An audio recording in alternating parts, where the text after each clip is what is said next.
Hi friends, ഇന്ന് നമുക്കൊരു bell flower ഉണ്ടാക്കി നോക്കാം. അപ്പം നമുക്കിതുപോലെ ബൊക്കെ ആയിട്ട് ചെയ്യാൻ പറ്റുന്ന, സിംഗിളായിട്ട് ചെയ്യാൻ പറ്റുന്ന, വളരെ മനോഹരമായിട്ട് വെക്കാവുന്ന ഒരു ഫ്ലവറാണ് ബെൽ ഫ്ലവർ. പല കാര്യങ്ങൾക്ക് യൂസ് ചെയ്യാം, കീ ചെയിനായിട്ടൊക്കെ ഉപയോഗിക്കാം.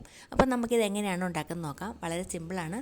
യെല്ലോ കളറാണ് യൂസ് ചെയ്യുന്നത്. അതുപോലെ തന്നെ 3mm ഹുക്ക് യൂസ് ചെയ്യുന്നത്. അപ്പം നമുക്ക് ആദ്യം മാജിക് റിങ് കൊടുക്കാം. അതിനുശേഷം നമ്മൾക്ക് 6 സിംഗിൾ ക്രോഷ്യ ഇതിനകത്ത് ചെയ്ത് കൊടുക്കാം. 6 സിംഗിൾ ക്രോഷ്യ. അതിനുശേഷം നമുക്കത് ജോയിൻ ചെയ്തെടുക്കാം. മാജിക് റിങ് കുറച്ച് ടൈറ്റ് ചെയ്തിട്ടാണ് ചെയ്യുന്നതെങ്കിൽ നമുക്ക് ചെയ്യാനായിട്ട് കുറച്ചുകൂടി ഈസി ആയിരിക്കും, കൈ പിടിക്കാനൊക്കെ നല്ല ഈസി ആയിരിക്കും. അപ്പോൾ അതുപോലെ ഇപ്പം നമ്മൾ 6 സിംഗിൾ ക്രോഷ്യ ചെയ്ത് കഴിയുമ്പോഴത്തേക്കും നമുക്ക് കിട്ടുന്നത് ഞാൻ ആദ്യം കാണിച്ചൊരു ഫ്ലവറിൻ്റെ സൈസായിരിക്കും.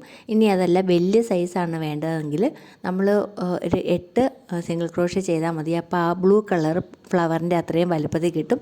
ഓക്കെ, നമുക്കിനി അത് ടൈറ്റ് ചെയ്ത് കൊടുക്കാം. അതിന് ശേഷം നമുക്കത് ജോയിൻ ചെയ്ത് കൊടുക്കാം. ഇനി നമ്മൾ ചെയ്യാൻ പോണത് ഓരോ സ്റ്റിച്ചിലും 2 സിംഗിൾ ക്രോഷ്യ വെച്ച് ചെയ്യുകയാണ്. സിംഗിൾ ക്രോഷ്യയുടെ ഇൻക്രീസ് ആണ് വരുന്നത്. ഈ ബെൽ ഫ്ലവറിൻ്റെ ആ താഴ്ഭാഗം ഇങ്ങനെ ഒന്ന് വലുതായി വന്നതിന് ശേഷമാണ് അതിന് താഴേക്ക് പോകുന്നത്. അപ്പോൾ അതിന് വേണ്ടിയിട്ട് ഒന്ന് വലുതായിട്ട് വരാൻ വേണ്ടിയിട്ട് ഒരു ഇൻക്രീസ് കൊടുത്തിട്ടാണ് നമ്മൾ ചെയ്യുന്നത്. അപ്പം എല്ലാ 6 സിംഗിൾ ക്രോഷ്യക്കകത്തും 2 സിംഗിൾ ക്രോഷ്യ വെച്ചിട്ട് ചെയ്ത് കഴിയുമ്പം ടോട്ടൽ 12 സിംഗിൾ ക്രോഷ്യ, 12 SC ആയിരിക്കും ടോട്ടലായിട്ടുണ്ടായിരിക്കുന്നത്. മാജിക് റിങ് ചെയ്തപ്പോഴത്തേക്ക് ബാക്കി വന്ന ആ ഒരു ചെയിനും കൂടെ സെക്യൂർ ചെയ്തുകൊണ്ട് അകത്തോട്ട് പിടിച്ചുകൊണ്ട് വേണം ചെയ്ത് തീർക്കാൻ. ആ റൗണ്ട് ഫിനിഷ് ചെയ്തതിന് ശേഷം നമുക്കതൊന്ന് ജോയിൻ ചെയ്തെടുക്കാം. ഒരു ചെയിനും കൂടെ കൊടുക്കുക. അടുത്ത റൗണ്ട് വരുന്നത് ആദ്യത്തേനകത്ത് 1 SC, രണ്ടാമത്തേനകത്ത് 2 SC, അങ്ങനെയാണ്. അപ്പോൾ SCയുടെ ഇൻക്രീസ് തന്നെയാണ്.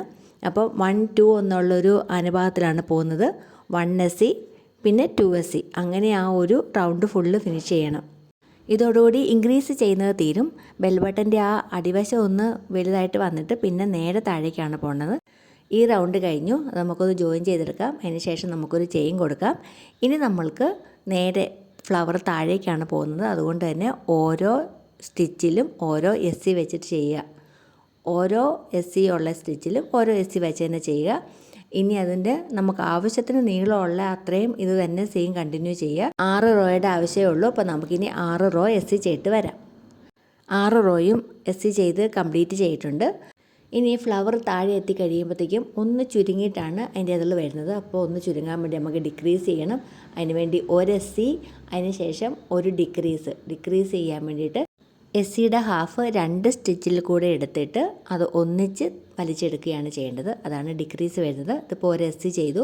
ഇപ്പോൾ 1 സ്റ്റിച്ചിൽ കൂടെ ചെയ്തു. 2 സ്റ്റിച്ചിലൂടെ എടുത്തിട്ട് അത് ഒന്നിച്ചെടുത്ത് കഴിയുമ്പോൾ അതൊരു സ്റ്റിച്ചായിട്ട് മാറും. അങ്ങനെയാണ് നമ്മൾ ഡിക്രീസ് ചെയ്യുന്നത്. അപ്പോൾ 1 SC ഡിക്രീസ്, ഇങ്ങനെ നമ്മൾക്കിത് ഈ ഒരു റൗണ്ട് മുഴുവനും നമ്മൾ കംപ്ലീറ്റ് ചെയ്ത് വരണം. ഈ ഒരു റൗണ്ട് ചെയ്താലേ ഉള്ളൂ ആ പൂവിൻ്റെ ശരിക്കുള്ള ഭംഗി വരുള്ളൂ. അത് താഴേക്ക് പോയിട്ട് തന്നെ വേണം, അല്ലെങ്കിൽ എതളുകളുടെ എണ്ണവും കൂടി പോവും. അതുപോലെ തന്നെ ആ ഒരു താഴേക്കുള്ള ആ കറക്റ്റ് ഭംഗി വരത്തുമില്ല. ആ മുകളിൽ നിന്ന് നേരെ താഴേക്ക് വന്നിട്ട് എതൾ വന്നു കഴിഞ്ഞാൽ അതിൻ്റെ ഭംഗി വരത്തില്ല. അപ്പോൾ ഇതുപോലെ ഒന്ന് ഒതുക്കിയെടുത്തിട്ട് വേണം നമുക്ക് എതളുകൾ സ്റ്റാർട്ട് ചെയ്യാൻ വേണ്ടിയിട്ട്. അപ്പോൾ 1 SC ഡിക്രീസ് ചെയ്ത് നമുക്കിത് കംപ്ലീറ്റ് ചെയ്തതിന് ശേഷം ജോയിൻ ചെയ്ത് കൊടുക്കാം.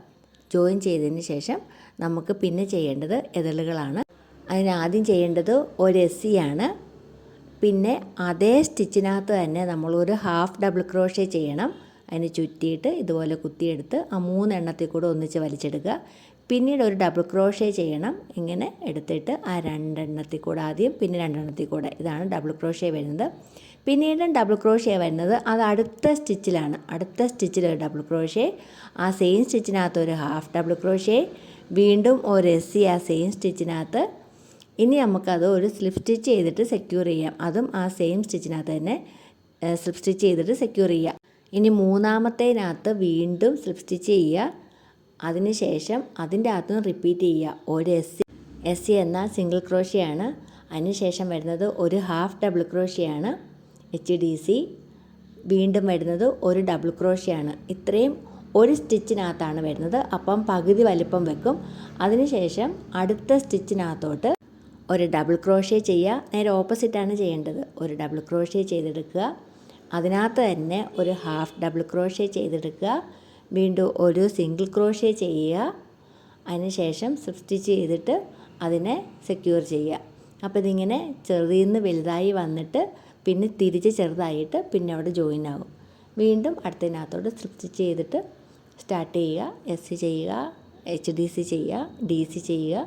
അതിനടുത്ത സ്റ്റിച്ചിനകത്ത് DC ചെയ്യുക, HDC ചെയ്യുക, SC ചെയ്യുക, സെക്യൂർ ചെയ്യുക. ഇത് തന്നെയാണ് നമ്മൾ ഈ ഒരു ലെവൽ മുഴുവനും കണ്ടിന്യൂ ചെയ്ത് വരേണ്ടത്. അപ്പം ഇതിന് ഫുള്ള് തീർത്തിട്ട് നമുക്ക് വരാം. എല്ലാ ഇതളും ആയിട്ടുണ്ട്. അപ്പോൾ ഇനി നമ്മൾക്ക് അതൊന്ന് ജോയിൻ ചെയ്തെടുക്കാം. ജോയിൻ ചെയ്തതിന് ശേഷം നമ്മൾ ഇത് തിരിച്ചിട്ടിട്ട് ഈ ബാക്കി വരുന്ന ഈ ഒരു യാണൊക്കെ നമുക്ക് ഇതിൻ്റെ അകത്തൂടെ തന്നെ സ്റ്റിച്ച് ചെയ്തുകൊണ്ട് പോയിട്ട് ഒരു സൂചി എടുത്തിട്ട് സ്റ്റിച്ച് ചെയ്ത് പോയിട്ട് പൂവിൻ്റെ പുറത്തേക്ക് നമുക്ക് ഇങ്ങനെ എടുക്കാം. എന്നിട്ട് അത് നമുക്കൊരു കീ ചെയിനിലേക്ക് നമുക്ക് ബന്ധിപ്പിച്ച് കൊടുക്കാം. അത് നമുക്ക് അകത്തോ പുറത്തോ ഇങ്ങനെ കുറേ എണ്ണങ്ങൾ ഒന്നിച്ചായിട്ടോ അതുപോലെ ഇലയൊക്കെ ഇട്ടിട്ടോ ഏതൊക്കെ രീതിയിൽ വേണമെങ്കിലും നമ്മുടെ ഇഷ്ടത്തിന് നമുക്ക് കീ ചെയിൻ ആക്കാനുള്ള പറ്റും. ഒരെണ്ണമായിട്ടും കീ ചെയിൻ ആക്കാൻ പറ്റും. അപ്പോൾ എല്ലാവർക്കും വീഡിയോ ഇഷ്ടപ്പെടുന്നു വിചാരിക്കുന്നു. എല്ലാവരും ലൈക്കും കമൻറ്റും ഒക്കെ ചെയ്യണം. അപ്പോൾ അടുത്ത വീഡിയോയ്ക്കകത്ത് കാണാം. അതുവരേക്കും ബൈ.